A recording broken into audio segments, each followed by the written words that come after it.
Hey, it's Tank from 96.9 The Eagle, and we're going to talk to Warren Haynes from Gov't Mule. He's talking about their show coming up this Saturday at the St. Augustine Amphitheater. It's an incredible concept, but I'll let him fill you in on all the details. You guys got some Gov't Mule in Jacksonville. It's almost like you guys are from here, honestly. Well, there's definitely quite the connection for sure. Yeah. So what is your favorite place to go? You know, I couldn't pick. I couldn't pick one. But I have tons of old friends there, so I'm hoping to hook up with people for sure. Nice. We actually just interviewed Leonard Skinner. We had Leonard Skinner in the studio the other day. We had Johnny and we had Ricky from, he did Blackfoot and then Skinner. Yeah. And it's kind of like crazy. We're thinking about how Jacksonville is such a hotbed for Southern rock and, that kind of roots sound. What do you think there's a reason for that? What do you think it is? Well, the Allman Brothers started there. Skinner started there. It's kind of, in some ways, the birthplace of Southern rock. Yeah, it just a lot of great musicians came from there. Do you have somebody that you go to? One of my favorite songs you guys did was a cover of Soul Shine with Willie Weeks. You know what I mean? And that shows that your connection to roots stuff right there. So what do you think is like somebody that kind of drove you into this music? Well, I was a huge fan of the Allman Brothers from the time I was 9 years old. And before I even started playing guitar, I had already started singing at that point, but my two older brothers were big music fans, and my oldest brother had the first Allman Brothers record when it came out. And even as a 9-year-old, I loved that. Not just that, but all the music that influenced that music as well, blues and jazz and rock and roll and soul music. Obviously never dreamed that I would eventually be a part of the band, and then I joined the Allman Brothers in 1989, played with the Allman Brothers for 25 years. And when we recorded Soul Shine, when the Allman Brothers recorded Soul Shine, it was Greg Allman's idea. At the end of a session one day, he's like, "Hey man, why don't we do your song Soul Shine?" And I knew that he liked the song, but I'd never known that, I never knew that he wanted it to be an Allman Brothers song until that moment, but it just shows you how things happen, Well, it's kind of like being a fan of a team and then leading that team to the Super Bowl sort of thing. Yeah, you have to pinch yourself and realize that it's all real, but 25 years, there were still moments that it didn't seem real. Now, you got a brand new album out called Peace Like a River that just came out in June, right before my daughter's birthday. By the way, congratulations. Good time, man. And then before that, you had a Grammy nom, and you've already got a Grammy. So I guess my question is, do these sort of accolades from the industry, do they mean as much as like people like us think they do? Or is it just, it's an honor, but at the same time, you really do it to kind of like do something that you love? Well, it's interesting you ask that. When I used to not really put much stock in awards and like Grammys and stuff like that. But eventually I realized that it's really acknowledgement for all the hard work you've put into something. And when I say I never put a lot of stock into it, it's hard to award music because it's one of those things that you like what you like, I like what I like. Nobody can tell you what you like is bad, and nobody can tell you that what you don't like is good. But when you get acknowledged for something like that, it makes you feel like all your hard work has paid off, Yeah, that makes sense. It's like, it's not the reason you do it, but at the same time, you're kind of like, okay, this is somebody recognizing the fact that I have put in a lot of work. And you've been doing this for years, and you're a fairly young guy. I mean, when you consider, I was just talking about, Steve Miller just turned 80. You know what I mean? Like, it's weird to watch all these people, like they get older and older, but they still do it. And it shows a real passion for what you guys do. Yeah, I think, you're in it for life. I want to be like John Lee Hooker doing it when I'm 90 years old, and who knows if that'll happen, but God willing, get hooked, yeah. We just played with Willie last night. He's 90 years old. Jeez.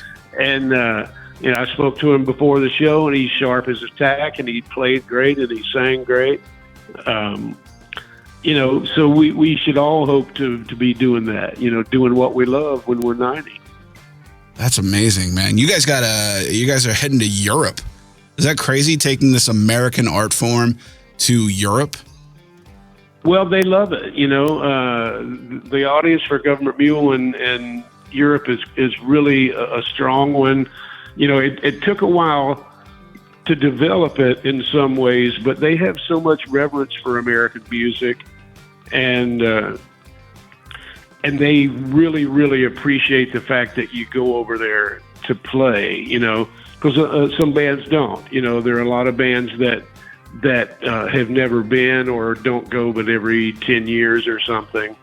And they're so appreciative. It's really quite amazing. Now that's a whole different world over there, because their bands are huge, Led Zeppelin and the Beatles and all those, but those guys got all their licks and their songs and stuff from Willie Dixon and all these American artists that kind of created that art form. So that you guys going over there, the British movement kind of turned Americans on to Howlin' Wolf and Muddy Waters and Elmore James and stuff that Americans at that time, I was a little young for that, but at that time Americans hadn't latched on to that scene yet, but the British had. And so when Cream and all these British bands started doing their own version of American blues, even bands like the Rolling Stones, when they came to America the first time, they thought that their blues heroes would be much more famous in the States than they were. So it was actually the British that helped us discover our own music in a lot of ways. Isn't that weird? What a crazy way to become famous in your own country via England. And I have to say that since we were talking about Southern rock, those British bands in their own way influenced Southern rock, because the Allman Brothers were big fans of Cream, and Lynyrd Skynyrd were big fans of the band Free. And so the British sound is part of the Southern rock sound as well. It's funny because now that you say that, I can really hear Cream influence on Allman Brothers music. Yeah, they were ahead of their time and influenced the whole jam concept. Nobody had really taken that approach to blues music before. So all the bands at that time were huge fans. So now that you got the Gov't Mule out there, you guys, I just read that you guys are doing a Dark Side of the Mule tour with some extremely rare Pink Floyd tribute stuff. We only have one show left, which is in St. Augustine, and then we're retiring the concept. What we call Dark Side of the Mule started in 2008 for a Halloween show. Every Halloween we do some crazy theme where we play somebody else's music, and we only do it once a year. And when we played Pink Floyd, our audience kind of flipped out a little bit and kind of demanded that we do it again. So we did it a few more times, and we decided to bring it back this year for the last time. And St. Augustine's gonna be the very last show. So this is the last chance to see that ever. Yeah. Oh my goodness, that sounds amazing. And that's on the 14th. That's this Saturday coming up at the St. Augustine Amphitheater. You ever played that place before? Yeah, I really like that place. It's cool. I played there 2 or 3 times. It's got a great sound. It's a really great venue, and it's I don't know, man. They seem to love music as much as the people watching it. I'm a big fan. Yeah, me too. I enjoy playing there. Yeah, it's that's this Saturday, your last chance to ever see that. What are some of the tunes that you guys play from Dark Side? Well, we do almost the entire Dark Side album, but we also do stuff from Metal and from Wish You Were Here, and even stuff like Comfortably Numb from The Wall. It's quite a long set, and the band turns from a 4-piece band into an 8-piece band, and we have 2 female background singers, one of which actually toured with Pink Floyd. Oh, wow. And our friend Ron Holloway playing saxophone, and our friend Jackie Green, who is also helping out with additional guitar and keyboards and vocals. So it becomes an 8-piece band. So we do a regular Gov't Mule set, and then we take a break, and then we come back and do a really long Floyd set. That's amazing. And that's so funny too, because that's your costume for that year. Do you dress up in the gear and everything, or just do the music? Yeah. It's funny that you say it that way, but that's the way we look at it. Yeah. So on Halloween, we've done all sorts of stuff: Hendrix, Led Zeppelin, The Who, Black Sabbath, Neil Young. We've done. Each Halloween show has been some crazy like that, and that's the way we look at it, is we're putting on a costume.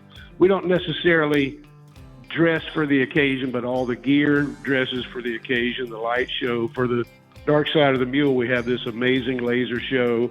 The first time we did it, we brought in the surround sound and the old mixing board that Pink Floyd used to use in the old days. Really? Yeah, it's quite a production. That's a setup right there. It's fun, but we never thought we would do it again. It just kind of happened organically. And so, what was the first time you ever did that? What was the first band? The first band. Whoa, wow, that's a good one. I think it was Led Zeppelin, Houses of the Holy. We played the whole album. Really? Wow. Yeah, and that was a long time ago. Oh, my goodness. What a great idea. What a great concept. I love it. Never heard anybody do that before. Halloween is one of those things that gives you license to be a little nutty. Right. Absolutely. Love that, man. And are there tickets available for this still? I think so, yeah. Those shows have been selling really great, but I think there are some tickets left. And anybody that's a fan of Mule or a fan of Pink Floyd, I would say come check it out, because this is the last time we're ever going to do it. Well, anybody that's a fan of music, I mean, I'm fascinated. I love hearing how other people hear other people's music. You know what I mean? Because I think that's what a cover is, how you hear that music. So I'm dying to hear how Gov't Mule hears Pink Floyd, and I think that's going to be awesome. So I'm really looking forward to that. Tickets available at theamp.com. If there are any left, I would hurry. Last chance to ever see Dark Side of the Mule. Love that. Except for when you say Dark Side of the Mule, it sounds like maybe something you don't necessarily want to look at. You know? Agreed. But other than that, I mean, it's going to be a fantastic show. The new album, Peace Like a River, I should say, give it the proper pause. That's out now. And man, I can't thank you enough for taking the time to hang out with us today. And definitely, there's a couple of taco stands. Like if you get a chance to step out of the amphitheater and you need to grab some food, I think it's called 818 Tacos right down the street. That's the spot for you, Warren. That's where I'll wind up, I bet. There you go. It's close. That's the main thing. It's close. Yeah. So right. Thank you so much for taking the time today. I appreciate you, man, and really looking forward to seeing the show. And everybody else, you got one last chance for Dark Side of the Mule. That's this Saturday at the Amp, theamp.com, if tickets are in fact there. I hope to see you out there. My pleasure. Enjoy talking to you. Have a great day. You too, Warren. Thank you so much. All right. Bye. Bye-bye.